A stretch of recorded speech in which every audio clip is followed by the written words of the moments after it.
Well, that was a hell of a game yesterday for the Bears. Uh, it was that was a lot to take in. I mean, especially when we was talking all that mess and everything. Well, at least I was. And then on top of that, the Commanders just didn't come in the clutch when we really needed them. Man, I don't even know how to explain this, man. Let's just get straight to the show. What's up, this man? Check out Off the Bench. Anytime you get a chance. Hey, off the bench, it's 89. Check it out.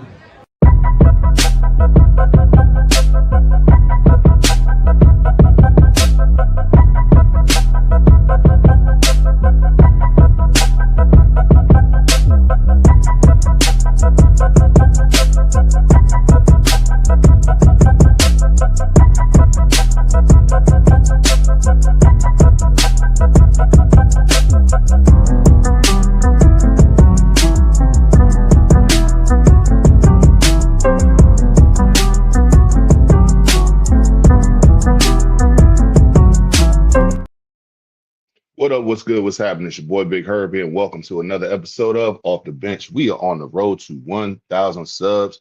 So before we go any further, be sure to hit that like. Make sure you leave a comment. Hit that bell for the bell notifications, and hit that subscribe button.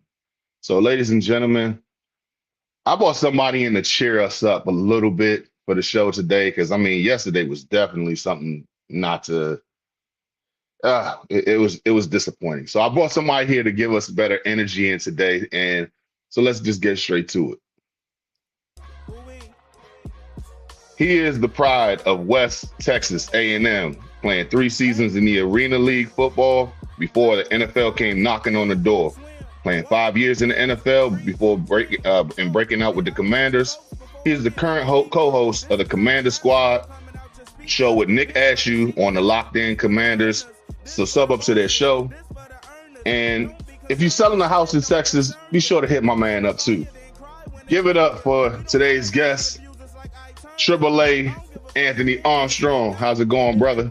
I'm good, man. I got a little intro music and everything. I like that. Okay, yeah, man. We gotta give our guests their flowers whenever they come in, man. So I greatly appreciate you coming in on the show today, man. Absolutely. You put a lot of weight on my shoulders saying I got to bring the happy energy and the new vibes coming in here, because I can't lie, Herb. I was pissed. I was upset. Last night, I'd have been cussing and screaming. And frankly, today, I'm still frustrated with it, right? I'm still frustrated with it because that's not a good performance that they put on tape. And frankly, it's kind of a culmination of things, but this is not the team that we expected. This is not the performance that we expected. So I'll put a little happy spin on some things, but we're going to keep it real. We're going to really keep it real. And I appreciate you for that, bro. So one thing that we do on the show is whenever we watch, whether it be good or bad, we always that because I want people to walk away feeling like they learned something from the game. Because I'm one of those type of people where I don't want you to walk into a conversation and look like the stupid person in the room. So you want to make sure that you can say like, hey, this is what we learned. This is what we did. What this is right. This is wrong. This is what we should be looking forward to. So this segment right here, we call "What Did You Learn?" And I'm gonna go off I mean, I feel like you're old enough to where you know who Styles P and Jadakiss is, correct? Absolutely. Okay, because I brought somebody on here who didn't know who it was, and I was like, dude, you're from New York. What are you talking about? He's from the city and didn't know. Wow. He's young, so I gave him a pass. So I mean, but no, like one thing I did feel like I learned from yesterday, our team can never follow the assignment. And what I mean by that, when you're the best rushing offense in the league, going up against the worst rushing defense in the league, you're telling me that you couldn't run the ball, not want like consistently any good big runs or anything like that. And that was one of the things I learned. Yeah, I'd piggyback on that, man, because you look at the matchup, right? Leading offense versus leading rushing offense versus the worst rushing defense. It would make sense to go out and do a lot of those things. I've noticed, and I'm with you on that, there's a consistent inconsistency behind how they approach the offensive side of things. It's like, why would you switch away from what worked in the last 2.5 quarters against the Chargers, to do something different against the Bears? I don't know. I don't know. That's really frustrating to me. I know Chris Rodriguez was on the side a little bit. And was he healthy enough to play? I don't know, but I feel like he'd have been healthy enough to get 4 or 5 carries, right? Because every time he touches a rock, he seems to put off a big run. And even though he went full bill, I think that you still go running back by committee, right? There's still a benefit in having 2 or 3 guys that can split the carries rather than trying to give it all to one person. Yeah. Lil C. White says, very disappointing, her, but how's your day going? Well, it will be going better if the Commanders didn't just squander all their opportunities yesterday, because that's definitely one of the things I felt that we did yesterday. We hate having fast starts for some specific reason. Like last year, coming out the gate, we came out guns blazing, went straight to it. It was kind of like a thing to where it's like, okay, we know we're going to score first, so who's going to be the person to score first? Yeah. And yesterday, well, not just yesterday, it's been consistent, like you said, consistently inconsistent with not having good starts. Like we'll have one game where we'll go ahead and go out fresh out the gates, hitting 7 points. Next week, well, next 2 or 3 weeks, we won't score anything until the second quarter. So yeah, you can't wait. I mean, you can't wait. And I was throwing this idea around where they've built such an identity behind being the tough, scrappy team that can, overcome any adversity. But then it's almost a self-fulfilling prophecy type of thing, right? It's like self-sabotage. It's like, all right, hey, we're really good when the pressure's on, when we're down 10, and we have to play our best. The fact that they've won so many ways last year, Hail Mary, 2-minute drive, just killer throws, you name it. They won so many, like 7, 8 different ways they won last year. Now they have to learn how to win from the front. You got to win pole to pole. How do you come in there as a favorite in the game and then continue to be the favorite throughout the game? That's what I need to see from this team. That's where your growth is at. The best teams, they are able to take that lead and just dictate how the game goes throughout the whole entire show, rather than it being, let's kind of figure out where things are going to be at. Let's play this chess match. And then, we find ourselves in the hole. Hey, let's go back to what we know works, get ourselves back in the game. No. Start out guns a-blazing. Start out with the thing that works and what got you to this point. And then we don't have to have this such an exciting ending to the game. Because frankly, Herb, they shouldn't have been in it with 3 turnovers. You don't win a lot of football games when you have 3 turnovers. No. And the fact that you were that close and then went on and let it, slip out your hands, literally and figuratively, it's frustrating. But it's like, man, you kind of got what you deserve. Exactly. Lil C. White says, the thing I learned is that this football team can't maintain control of the football in bad weather. Yeah, because I mean, the Bears didn't have a problem with it at all. But Lil C also says to you, and Anthony, question for you. What does Dan Quinn have to get it this time back on track to get momentum and maybe get hot and find an identity for the team? Well, you got a hell of an opponent coming up this week where, frankly, the fan base would be so happy if they only won 2 games all year. It was the team with the star on their helmet. They need to set their tone early this week because Dallas is going to score points. Dallas is going to score points. I think FanDuel has it over under like 50-something points. Like, it's a high-scoring game that is in Lewis coming up. And you cannot afford to get by spotting a team 10 points. The next opponent's coming up for the next about 4 or 5 games. You got Dallas, Kansas City, Miami, Seattle. Like, these teams will put you in the dirt. They will finish you if you don't come out here with an attitude. So whatever's happening on that field, I hope Dan Quinn is able to light a fire and let them understand the urgency behind getting started fast and the urgency of getting out there and really putting together solid drives each and every time, because 7 points wins ball games. 7 points wins you games in the playoffs. 3 points doesn't do it. Turning over the ball in the red zone, that ain't going to cut it. So you have to be better across the board, but it starts with 5. Yeah. Another thing that we learned, big plays, once again, has been killing us. If I'm not mistaken, the one catch for 55 yards, touchdown. What's his name? Roman Dunze almost had a big play on us. We've had so many big plays ran up and down on this defense. And that's the one thing I can honestly say that's been consistent as of late. and it's not good at all. So I Yeah. mean, defense. I don't know what Coach Witch has to do to find a way to just maybe scheme up something. Because even some of the things that I was looking at, the schemes was just like, dude, you have a running back coming out of the backfield, and by all means, I don't sit here and act like I'm this big X's and O's guys. I'm a fan on the field, in the stands, just love watch the game. But I do know this: why the hell is my safety, who's already 15, 20 yards deep, Yeah. seeing the running back come out the backfield, and he has to be the one to cover him first when everybody else is there? That looks like a scheme error to me. I mean, Man, though, Herb, is that what you're looking at is they likely were going more and more with trying to apply some pressure to and force the ball out quick. Now, the way the formation happened, the way the matchups happen, that's scheming up on the offensive side. The thing about on defense is that there's always a way to beat it, right? Especially when you blitz. If they can pick up where the blitz is at and the quarterback knows where to go quickly, they can give you some trouble, right? So I mean, Quan, at that instance, Quan just has to get him down, push him out of bounds, and give yourself another chance, because when they roll the dice like that to try to manufacture some pressure, it gives yourself some weak points, right? So it's still not a good play. It was still a bad play, because DeAndre Swift continues to have great games against this squad. You just got to push him out of bounds and live to play another down. Can't miss that tackle there. But I figured this much with the defense is this is who you got, right? There's no other savior out there. There's nobody else on practice squad that's going to come in here and just completely change things. All of it's going to come down to studying just what the hell is getting you beat, and then studying what the hell other teams do really well, because that's what you're going to see all year for the rest of the season. What concepts have gotten you beat, and then what other teams do their best. So once you study those things, I'm asking for the secondary to play tighter. They need to be sticky and get closer to receivers to give yourself a chance to make a play on the ball.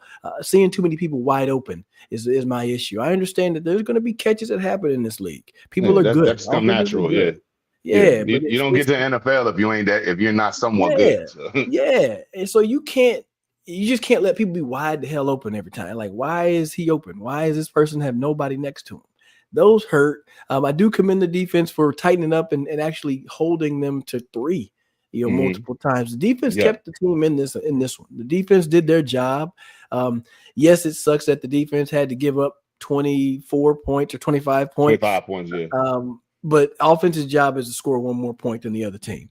Defense did all that they could, especially knowing the fact that they had 2 turnovers going into that late one that they were behind on. So right now, defense just has you hope they hit with the pressure. You hope they hit with Dorrance Armstrong or somebody out of that front 4, front 5. But if it doesn't, you just hope they tighten up in the red zone and do what you did yesterday, because that gave him a chance to win. Yeah. Last thing, as far as what do we learn? I learned that we don't like good things. We don't like taking the ball away. We don't like securing the ball. We love giving away good things to other teams. So, one thing that we played not to lose a lot of the time throughout the game. It just felt like you played not to lose, but you didn't just play to win. Like it's one of those situations to where it's just like you left so much on the field, and it's so disappointing.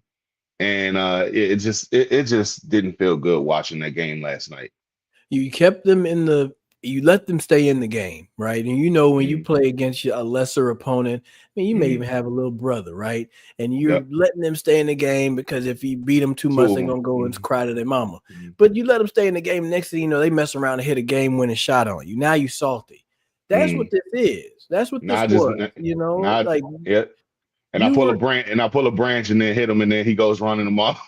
Yeah, man. So it's like on one side with the turnovers, you shouldn't have been in this game. But on paper, Washington was a superior team. They should have won this game from the beginning until the end. And they got to learn how to do that. But man, you tricked one off, and when you think deeper, like Chicago beat Dallas. Now they've beaten Dallas and Washington. And then you've already lost to Green Bay.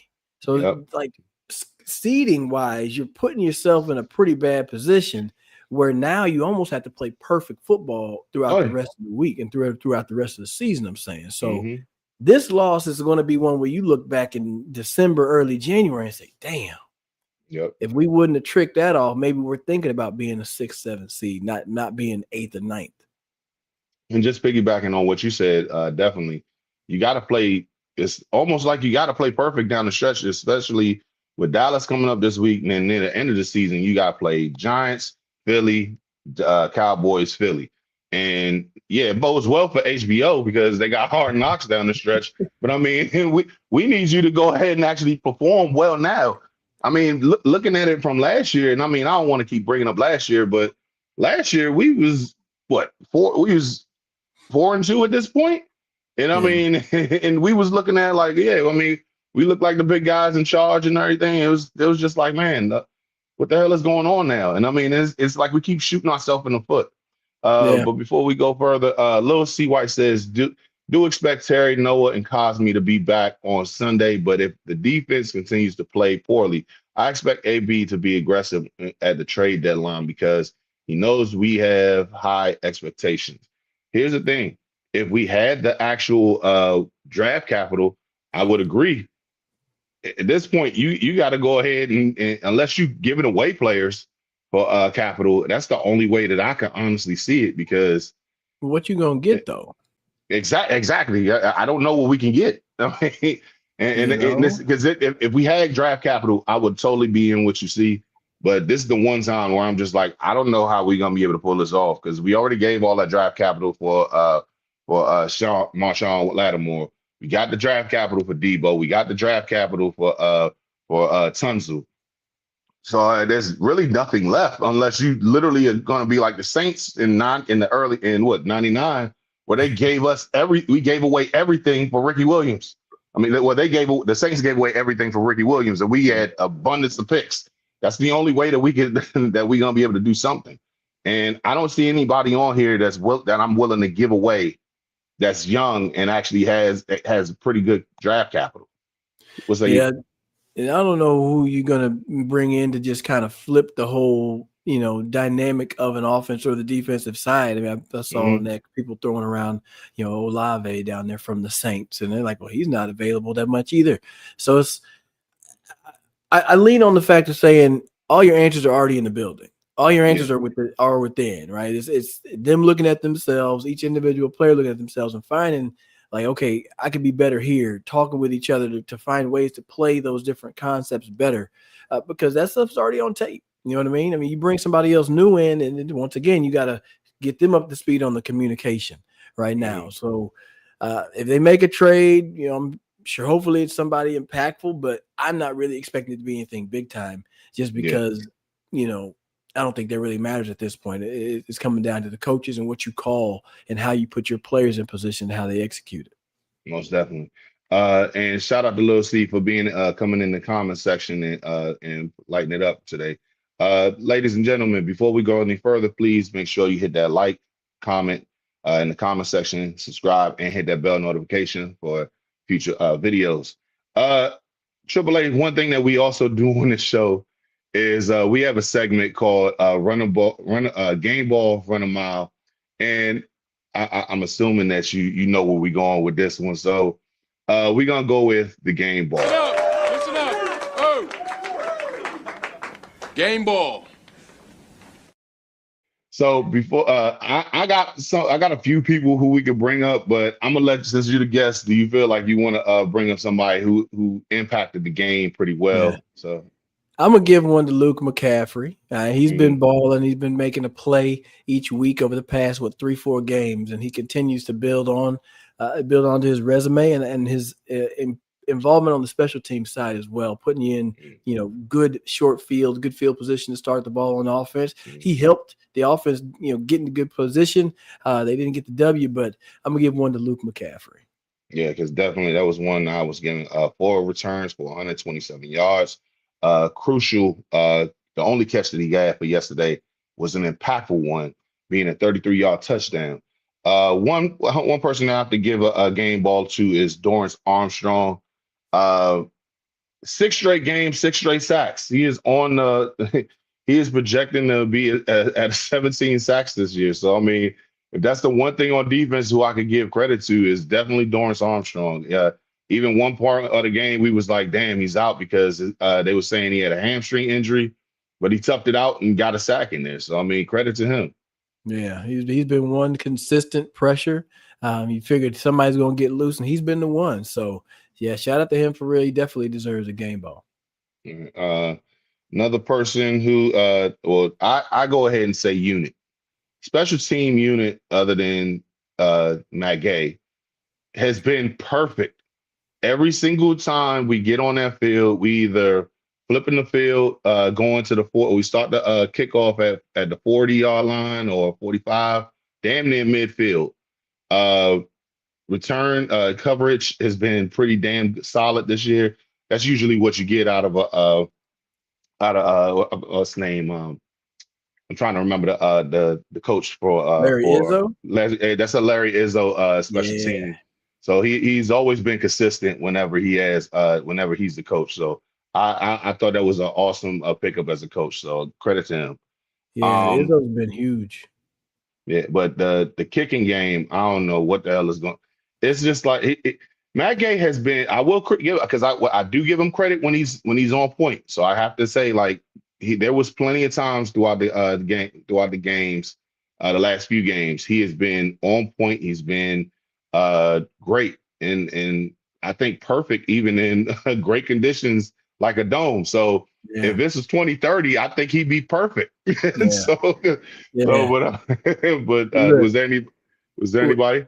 Who else on the game? But I don't know. I can't think of anybody else on the game, but I don't want to go too crazy because 3 turnovers ain't good enough. Oh, right? No, that was, you know what I mean? So I give it to Luke because we got to give one out. But most of them, man, a lot of folks got to go trot a mile, man. Yeah, there's probably a lot of people that need to go trot a mile. You talk about the conditions, all of that. I love going back and pointing at some coaching and thinking about, hey, how are we going to strategically handle these scenarios, right? Yes, we know he can kick it from 53, but it is a little misty, rainy. We need to get a little bit further. We need to get tighter. So all of these things can get cleaned up. And you take yourself a nice long trot and look at the offensive scheme and feel how the game played out and like ask yourself, why in the hell are we getting away from the run? Why are you forcing some other things? I get it in a sense, but you got to run a mile when you're turning the ball over. I will say this because if you saw in the group chat this morning, I'm saving all of that energy for that. So I want to get the positive out the way. So Lil C White says, who's a guy you guys would be willing to trade for this team and for any other guy, but game ball to Luke McCaffrey, Chris Moore, and Jaden Daniels, even though he fumbled. I don't know if there's anybody unless you giving out unless Justin Jefferson is coming over to the team. I don't know who we could pick up. I genuinely don't know. That's something that I have to go ahead and bring up. But because I know you pressed for time, so I'm gonna keep this going pretty quick. My neighbor Aaron Brooks, he is a Giants fan, and of course he's on his high horse because his team won. So, sir, I don't give a damn. This is my show. I get to go ahead and say what's on how the show is dictated, not you. Congratulations on your win. I get a little puny. You win. So go. Yeah, they got them twins that were separated at birth over there. I swear, Jackson Darden and Cam Scatterboo separated at birth. The CTE twins. Man, Norman and Norman, man, them jokers there. They look. Let me real. I'm be real. Y'all better quit playing with these Giants, man. They got a pass rush that's bad. That's for quarterbacks. You got a quarterback with enough swag, and you got a running back who will run through glass. That's a dangerous mix, right? And people get behind that. So the Giants, Washington, quit playing around. Here's the thing. I thoroughly agree with you. I just can't say that to him. I'll say it, hell. I'll say it. All right, but we'll go ahead and get to the run a mile. You drop a pass, you run a mile. You miss a blocking assignment, you run a mile. You fumble the football, and I will break my foot off in your John Brown hind parts. And then you will run a mile. All right, so let me start off by saying this. Because I had somebody I had to get my dad to talk me off the ledge yesterday because I definitely was giving smoke to JD5 yesterday.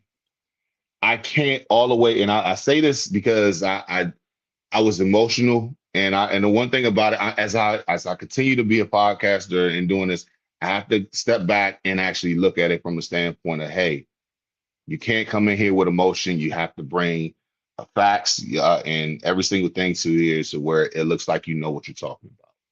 What I know, what I was talking about yesterday is that JD5 kept us in this game, but he also threw us out of this game too. Throwing an interception, not holding on to the ball consistently, fumbling it twice, losing it once. Dude, you got to run a mile. And because you kept us in the game, I say run half a mile. I'm trying, but I don't want to give it because he's the quarterback of the team. I got to give you the same energy I give everybody else. When Matt Gay is missing kicks, I go ahead and fire off on him. I got to do the same with JD, even in this situation. Because, dude, you'd never turn the ball over. And I can't even say with the whole entire bad elements as far as saying, oh, well, it was raining yesterday. The Bears ain't throwing no interceptions. The Bears didn't fumble the football. The Bears held on and didn't drop the ball once the whole entire game. I mean, I can't get excuses are tools of the incompetence. I can't do it. I can't do it. I'm gonna let you go ahead and take this one because I could go on for at least about an hour about this. I'm not mad at it. I'm not mad at it. And frankly, it's some as a rookie, you may be like, hey, it's all good. But I think if you're gonna give him the mile, he has to run the full mile. Because at this point, it's on you. He's the one that's on the ads. He's the one that's on at the front. And he took responsibility. He took responsibility in the press conference. So, you know what I mean? So, like, there's other quarterbacks that are, other teams that got their bags, and all of a sudden they want to point the blame. But he took his credit, and that's big, and that's big on the leadership side of things for him. But yeah, I agree with you, man. When you're in the red zone, you cannot turn the ball over. You cannot take points off the board. You cannot do those things. And when you throw that ball away, that takes off that 7 or even a 3-point swing where the defense had done enough. The defense did all that they can do. They did all that they can do. And frankly, it could have been a whole lot easier if you get the 7 and you're up 7-3 early. You get what I mean? Because now you can get your momentum rolling and you get to play from the front. I understand. I've been asking for them to take some risks early to get the offense to be more, explosive, but it's more like one-on-one shots down the field when you're backed out and you're away from the red zone. But when you're in the red zone, my goodness, you got to treat that like your firstborn. You got to treat it like a loaf of bread. You cannot let that thing get into enemy hands at all costs. So yes, you have to run a mile for that, throwing the turnover, and then fumbling the late. 2 turnovers means 2 miles to me. Yeah. Aaron Brooks says, okay, objectively, y'all got a gauntlet up for the next 4 games coming up. How do you see these next 4 games? We got to play Dallas. We got to play the Chiefs. We got to play the Seahawks, and then we go to Madrid. So, dude, ask me by Friday because I on Tuesday after yesterday, I'm going to say we're going to probably lose them all. And like I said, I have to be objective. And Aaron also says to you, AAA, thanks AAA for the acknowledgement. Yeah. You ain't got to acknowledge him. I mean, I look, he's getting a thrill out of the fact that you even said that. So yeah, hey, man, man. Let him enjoy it. Let him enjoy it. They like to play some of them things. He ain't gonna be so happy every damn week. Look, I say over the next 4. There's obviously argument of saying you can win every single game. I will give recipes to win all those games, but I'll say this: if you give the ball up 3 times, you're gonna go 0-4. I don't think these teams are ones where you can give up 3 turnovers and still find yourself with a chance to win at the end of it. So you have to clean up the turnover. You have to protect the football. I think identity-wise, you need to really determine who the hell you're going to be. I don't want to see Jekyll and Hyde over these next 4 weeks because each of these teams are susceptible to get beat. I mean, we've talked about Dallas having a bad defense. Then go and take advantage of it. Don't make these games more interesting than they need to be. They need to come out of this thing 3-1. Yeah, probably. it's probably really easy to just say they'd be 2-2. Now which two? Is it drop these first two, win the final two? Is it, beat Dallas, lose KC? Because KC, I mean, you're playing against cream of the crop, Patrick Mahomes. He's Yep. gonna have some magic, a lot of speed in the secondary. How you gonna match up with them? So that's a tough game on the road. Dallas is obviously Dallas. Throw the records out of the window. But Seattle, they play well. They've traveled well, right? You can't just say that they're gonna lose. So Jackson Smith and the Jigba, he's out there balling right now. So he's one of the premier receivers in the league right now, leading this whole thing. So there's a likelihood you could drop them all. And I think that when you look at the schedule, you say, "Oh shoot, do we want to come out of this thing 3-7?" Hell no. You better be trying to come out 3-1. That probably at the best 4-0 would be obviously ideal, but 2-2 could be very plausible, and make for a very somber end of the season. Another part that can run a mile, the whole damn offensive line. I just felt like there was so much pressure that they had yesterday, and for our offensive line to be one of the strongest units on the whole entire team, it just felt like JD was running for his life the whole entire game. So I have to give them, and I know you press the time, so I'm gonna keep it real quick. Coach Witt has to run a mile, because there's no way in hell that it's like every other is definitely what you said, the Jekyll and Hyde. 1 minute we're sitting there just shutting down the offense, giving up 6 points a game. Next minute we're giving up 27. The next one we're sitting there holding charging to 10 points, and then last night happened. So it's like, what the hell is going on? Like, we have to find an identity. And the one thing that's been the going thing as far as we don't have an identity. And that's going to be a problem, especially with this gauntlet coming up. And I mean, you got one of the, in my opinion, if not the top 3 offense in the league coming up next week. Yeah. You have a surefire Hall of Fame coming in the week after. I mean, you have one of the best up-and-coming teams with, I never thought that I would say this, that, what's his name? That Sam Darnold is killing. I thought it was just a O'Connell thing where you could put my big ass in there, and then I'll figure out a way to get you at least about 200 yards. No, this is like he's found his I don't know what his USC type energy back when he was in college. He got their thoughts right now. And I mean, it's just like, and then you got to go up against I can't, after yesterday, I can't even say you had a great matchup for you going up against the Miami Dolphins in Madrid. So I mean, I can't even say that. So I mean, man, at least with Miami, you got another team that's like really going through shambles. That's it. These other cats are trying to fight and get to these playoffs, man. Like, it's I hate that you're in the middle of the season and you're still trying to figure out what you're trying to be. You know what I mean? So if I had to give another one, if Joe Witt's going on a run, bring Cliff with you too. Yeah, bring Cliff with you too. They can both talk and figure out. Like, y'all both got to figure it out. Yeah, because I mean, it's like, dude, you would think like, hey, probably the worst rushing defense in the league. And at one point, they was even saying history of the game, like how much they were running up 161 yards that they averaged. And you telling me that you couldn't even get 120? That's a problem. You gotta exploit what teams are already given. Like, if they're giving it up over there, go and take it. Go and take it. Like, it doesn't have to be exciting. It doesn't have to be, man, look how they won this game. Look how they did. They came back from this, that, and the other. Yeah. Like, just come out from the jump. I need them to come out aggressive. I've said this before, and then they'll do it the following week. They'll probably do it this week against Dallas. They'll probably come out aggressive. They're probably going to come out and try to put some points on and light it up a little bit. But obviously Dallas's offense scores. They put up points as well. So you have to go tit for tat with them, right? You got to go tit for tat with them. Hopefully you can steal one with the defense, maybe getting a turnover or forcing a fumble here or there. But it's going to probably be a shootout. So offense has to be on their best. They got to be on their A game. Exactly. And with that being said, since you brought it up, next up is the Cowboys. I mean, They coming off. Their record is 2-3-1, coming off a loss against the Panthers where Reed Dowdle, man, Rico, yeah, man, he was I'm sorry, motivated, wasn't he? Rico Dowdle. Yeah, and I mean he told them to buckle up, and they was like, yeah, all right. Yeah, yeah. Rico And I came out mean, there and ate, man. He had a hell yeah, of a day. 200 yards the last 2 weeks.